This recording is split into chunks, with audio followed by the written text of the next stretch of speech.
What is crappening, YouTube? Those crazy cats at Wizards did it again, dropped another Unearthed Arcana, and they thought we wouldn't notice, but there is a new Bladesinger in town. But first, we gotta talk about the new Paladin, because it actually provides context for the power that Spellblades are gonna have moving forward. This thing is crazy. So before we get into the Bladesinger, we gotta talk about the Oath of the Noble Genies Paladin, which kind of uses the same theme as the Genie Warlock, which is actually one of my favorite subclasses in the entire game. First feature, level 3 Elemental Smite. Immediately after you cast Divine Smite, so that's as a bonus action after you hit a creature with an attack, you can expend one use of your Channel Divinity to invoke one of the following effects. Dow's Crush, the target is grappled and restrained. That's actually pretty crazy, considering there is no initial saving throw, and if you have a reach weapon, you can grapple an enemy from 10 or even 15 feet away if you're a bugbear. And now that they're restrained, all your allies have advantage on all attack rolls against them, and they need to take an action to even attempt to escape. This is really good. It's probably the best one. It's the one you're going to be using the most often. There's also Genie D's Escape, where you teleport to an unoccupied space you can see within 30 feet of yourself. It's basically like the Misty Step spell, except you also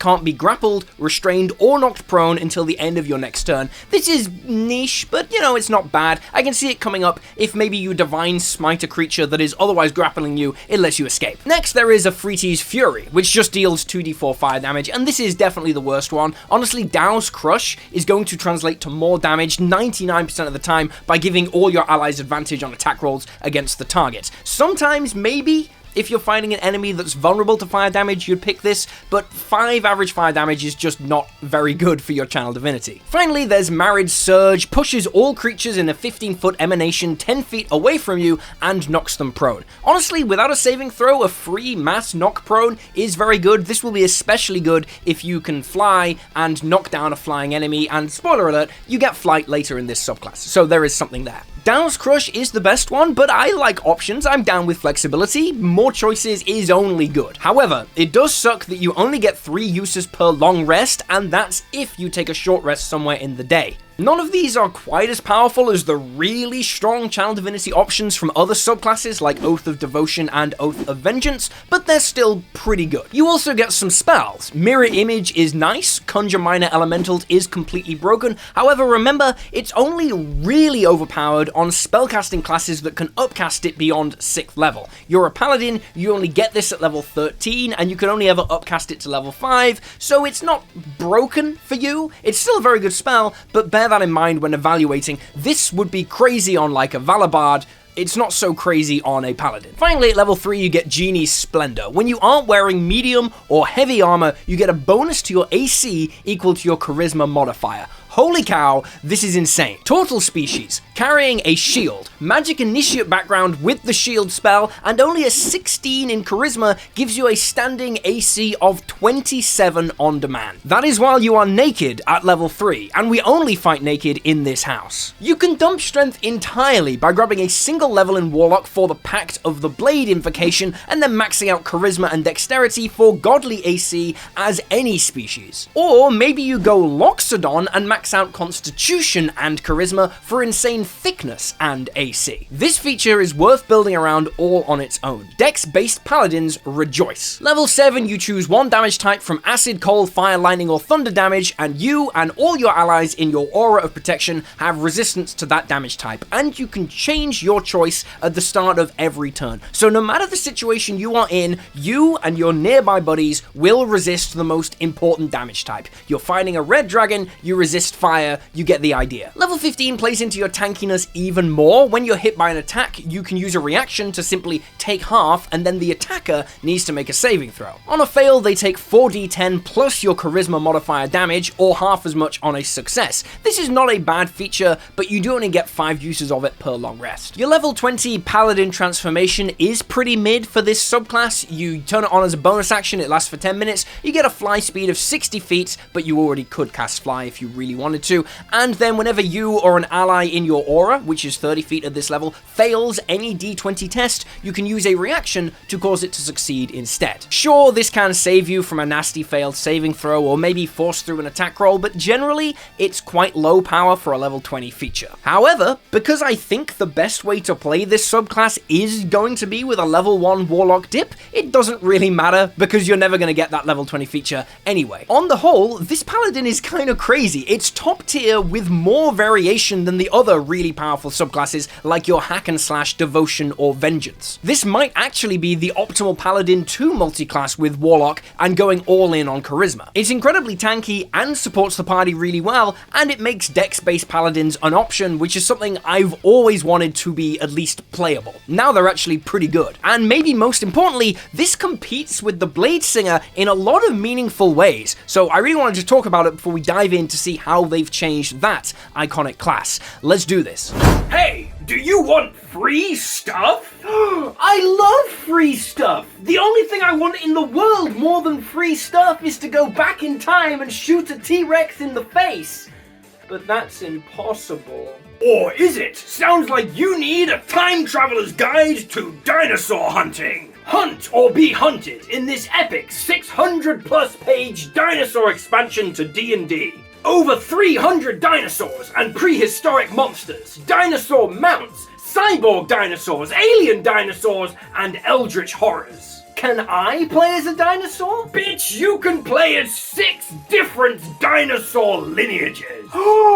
There's also 3 entirely new classes, the Cyborg, Shard Mystic, and Beastkin, plus cybernetic enhancements, primitive and futuristic magic, high-tech and low-tech weapons, and 12 epic adventures you can drop into any campaign. Plus, there's a 100% free quick start pack you can check out for yourself on the Kickstarter page. Dive in with the material right now for free and grab yourself the Time Traveler's Guide to Dinosaur Hunting all on Kickstarter. Link in the description. Okay, so the new Bladesinger starts with the classic feature that the entire subclass basically revolves around, Blade Song. It's still a bonus action, you can't do it if you're wearing armor or a shield, it ends early if you don armor or a shield or use 2 hands to attack with a weapon, or you're incapacitated. Old Bladesinger feature used to let you wear light armor and Blade Song, but this one doesn't. However, I don't think anyone cares because you're going to be using mage armor anyway, it's better than any non-magical light armor in the game. It basically doesn't matter. Again, we fight naked in this house. While blade singing, you get a bonus to your AC equal to your intelligence modifier, which has always been crazy, and your speed increases by 10 feet. That's actually very similar to the paladin we just looked at, except this only works while you're blade singing. That one is just always on, and you can wear a shield while doing it. So this is actually worse than the paladin we just saw. However, you do get focus, so anytime you make a constitution saving throw to maintain concentration, you can add your intelligence modifier to the results. This is fantastic, always has been. You no longer get advantage on dex saves at level 3, so that is a nerf, but you get this instead. Whenever you attack with a weapon with which you have proficiency, you can use your intelligence modifier for the attack and damage rolls instead of strength and dexterity. This is like the Pact of the Blade in the 2024 rules or the Hex Blade in 2014. This is huge. Classic Bladesingers had 2 essential stats. You need high intelligence for your spells and your AC, and you need high dexterity for your attacks and AC. Now you can just hammer everything into intelligence. You still want high dexterity for better initiative rolls and better AC, but it is definitely your secondary stat. This brings the entire build into focus. You also have proficiency with all melee martial weapons that don't have the 2-handed or heavy property, and you can use a melee weapon you are proficient with as your spellcasting focus. That's something you used to have to take the Warcaster feat for, but now you just get it for free. The other buff here that you might not have noticed is this opens up a ton more weapons. Unless you are a psychopath who built a strength-based Bladesinger wizard, you couldn't use options like the flail or the longsword before. You were limited to finesse weapons that used your dexterity modifier for attacks and damage unless you invested 3 levels into Battlesmith Artificer. If you can grab proficiency with the lance, which some species will give you for free, you can even play a mounted Bladesinger with a 1d10 intelligence-based reach weapon, because you don't need to use 2 hands to wield the lance as long as you are mounted. That is definitely the most interesting new possibility for the subclass in my opinion. A mounted Bladesinger racing around dealing damage with a lance at reach sounds awesome. At level 6 you get the same extra attack feature Bladesinger's always got. When you attack, you can attack twice, and you can replace one of those attacks attacks with a wizard cantrip with a casting time of 1 action. Obviously, you just swap out one of your attacks for an attack cantrip like Booming Blade or True Strike, and it's free additional damage. This is iconic, it had to stay. Level 10, you get Song of Defense. This is also the same as it used to be. When you take damage while blade singing, you can use a reaction to expend a spell slot and reduce the incoming damage by an amount equal to 5 times the level of the spell slot you expend. Usually, you would rather have your spell slots free for casting spells, but this can be theoretically useful for saving you from a killing blow, or maybe reducing a big load of incoming damage to a threshold where you are guaranteed to pass the concentration save. It also doesn't have to be damage from attacks, so if you want to, you can jump off a cliff, burn a spell slot, and walk it off just fine if you want to be funny. Generally though, this is a weak 10th level feature. Now that's kind of fine, because you are a wizard who has 5th and 6th level spell slots around this time, so power isn't really your problem. However, just to throw it back to the Paladin we just talked about, their reaction feature to reduce any incoming damage by half and deal damage to a creature is probably better. Now I know that's not a really fair comparison, that's a level 15 feature, this is only level 10,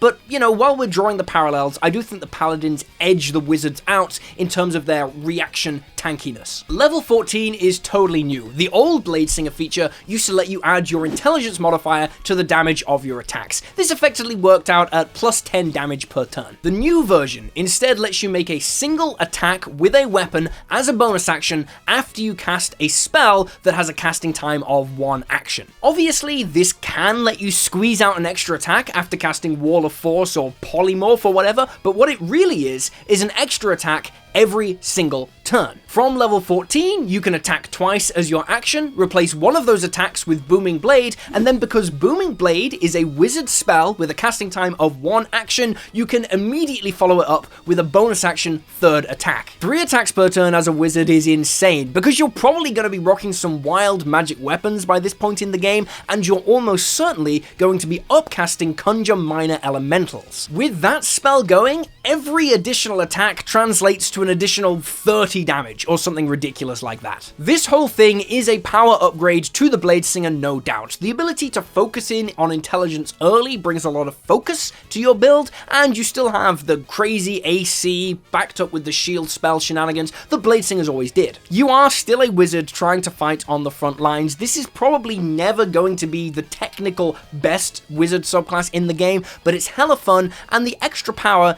is nice. Generally, I give wizards crap when they don't change much in Unearthed Arcana, because this is the place to explore and experiment, but really the Bladesinger didn't need much changed, and the changes they did make are quite smart, and they do help out while being subtle. That said, if you are gunning for a ridiculous martial spellcasting character, this Genie Paladin might be better. The AC is higher, the hit points are higher, you have damage resistances, and Divine Smite is still very good. Eventually the Bladesinger does overtake them thanks to high level spells and Conjure Minor Elementals upcasting, but from levels 1 to 11-ish, the Paladin, maybe with a single level in Warlock, is probably the stronger subclass. But really, it just depends what you want to play and what you think your party is best suited for. Both of these subclasses are really good, and they make me want to build, and that is how you can tell a good subclass, if it inspires you to want to play the game. There are other subclasses in this document that we've got to talk about, but for now, if you want awesome subclasses, feats, adventures, new species, new rules expansions, you can get them all and make videos like this possible by supporting on Patreon. Your support there and through YouTube channel memberships makes these videos possible. The link is in description. And yeah, thanks for watching. Check out other videos on the channel, and I'll see you next time when we dive into the other new subclasses.